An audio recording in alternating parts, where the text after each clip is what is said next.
जैसे ही कोई इसका नाम लेता है, हम सबके सामने किसी ना किसी का चेहरा आ जाता है। एक टाइम था कि कैंसर औरों को होता था, लेकिन पिछले 10-15 सालों में अपनों को होने लगा है। लेकिन ट्रीटमेंट का खर्च अब भी बहुत लोगों की पहुंच के बाहर है। हम सब उन केसेस के बारे में जानते हैं, अक्सर सुनते हैं, जहां लोगों ने अपने इन्वेस्टमेंट्स, अपने एसेट्स, यहाँ तक कि अपने घर तक बेच दिए to save a loved one. अब कैंसर ना होने की टिप तो मेरे पास नहीं है, लेकिन कैंसर से रिलेटेड फाइनेंशियल ट्रॉमा को अवॉइड करने की टिप जरूर है। हाय, आई एम वानी और इंश्योरेंस के बारे में मैं बहुत ही पैशनेट हूँ। क्यों? क्योंकि ये एक ऐसा एरिया है जो जितना इम्पोर्टेंट है उतना ही मिसअंडरस्टूड भी है। LIC और मैं इस वेब सीरीज के माध्यम से इंश्योरेंस के बारे में कुछ कंफ्यूजन्स दूर करना चाहते हैं। शुरू करें? तो आज की हमारी टिप है कैंसर सर्वाइवल पे, फाइनेंशियली ऑफ कोर्स। सबसे इंपॉर्टेंट चीज जो हमें ध्यान में रखनी है वो है कि हमारे पास बहुत ही लिमिटेड कंट्रोल है इस सिचुएशन में। हम अपनी हेल्थ का अच्छा ध्यान रख सकते हैं, रिस्क फैक्टर्स से दूर रह सकते हैं, लेकिन इसकी कोई गारंटी नहीं कि ये सारे प्रिकॉशंस लेने के बाद भी हम 100% सेफ रहेंगे। हम अपने चांसेस कम जरूर कर सकते हैं, but we can not bring these to zero. आजकल कितनी रिसर्च ऐसी है जो रोजमर्रा की चीजों को कैंसर से लिंक करती हैं, जैसे कि माइक्रोवेव्स, प्लास्टिक बॉटल्स वगैरह वगैरह वगैरह। हमें लगता है कि केवल स्मोकिंग और तंबाकू जैसी जानलेवा आदतों से दूर रहें तो हम कैंसर से भी दूर हैं, मगर अफसोस कि अब ऐसा नहीं है। सो इट्स एक्सट्रीमली इम्पोर्टेंट कि हम रेगुलर मेडिकल चेकअप्स कराएं। जितना अर्ली डिटेक्शन उतना बेटर प्रोग्नोसिस और उतना ही छोटा ट्रीटमेंट। सेकंड, अपने लिए एक कैंसर कवर पॉलिसी जरूर लीजिए। यस, क्योंकि यही एक ऐसा एरिया है जहां आपकी मेडिकल पॉलिसी भी कम पड़ सकती है। एक तो अमाउंट की बात है, और दूसरा ये कि वो अमाउंट किन चीजों में खर्च कर सकते हैं आप। हेल्थ इंश्योरेंस आपके हॉस्पिटलाइजेशन कॉस्ट्स कवर करता है, मगर ट्रैवल कॉस्ट्स, उसका क्या? प्री हॉस्पिटलाइजेशन ट्रीटमेंट्स जैसे कीमोथेरेपी।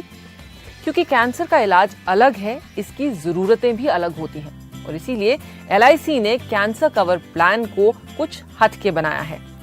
कैंसर पेशेंट्स की पहली जरूरत कैश इन हैंड, ट्रीटमेंट के लिए ही नहीं, मगर ट्रीटमेंट से रिलेटेड हर छोटे बड़े खर्च के लिए।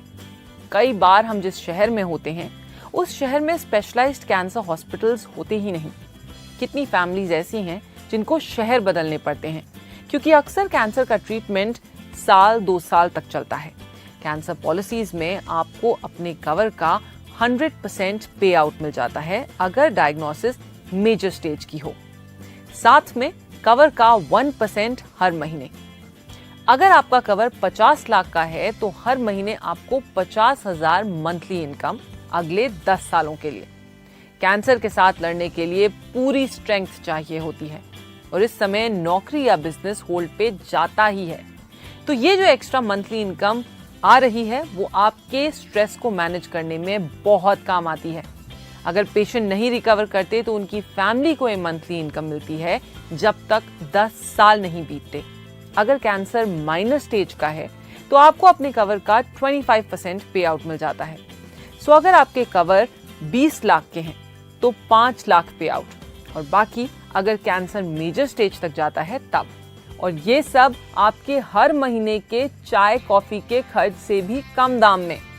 जानते हैं, साल के 3,000 रुपए भी नहीं लगते 25 लाख के कवर के लिए, किसी 30 साल के इंसान के लिए, यानी हर महीने के 250 रुपए से भी कम। कैंसर कवर फैमिली के किसी बुजुर्ग की तरह ही है, समय आने पर पीछे नहीं हटता, और वो सब करते हैं जिनकी जरूरत है, बिना किसी कहासुनी के। डायग्नोसिस से लेकर मंथली इनकम तक आपको बस डायग्नोसिस रिपोर्ट LIC की ब्रांच में सबमिट करनी होती है with no extra paper work. सुन के ही रिलीफ हुआ ना? इमेजिन कीजिए कि लाइफ के उस टाइम पे जब सारा फोकस रिकवरी पे रखना हो, ऐसा एक्चुअली हो पाए। आधी लड़ाई तो आप वहीं जीत जाते हैं जब पैसे का स्ट्रेस नहीं होता, ना किसी और पे डिपेंड रहने की जरूरत, ना जिंदगी भर की मेहनत के बनाए हुए एसेट्स को तोड़ने की जरूरत। तो सोचिए और अपनी फैमिली से इस बारे में बात कीजिए कि बातें अनकंफर्टेबल जरूर हैं, मगर जरूरी भी हैं। और फिर अपने LIC एजेंट से कैंसर कवर पॉलिसी की जानकारी भी लीजिए। इस हफ्ते आपके 2 मिनटों के लिए बहुत शुक्रिया। मेरी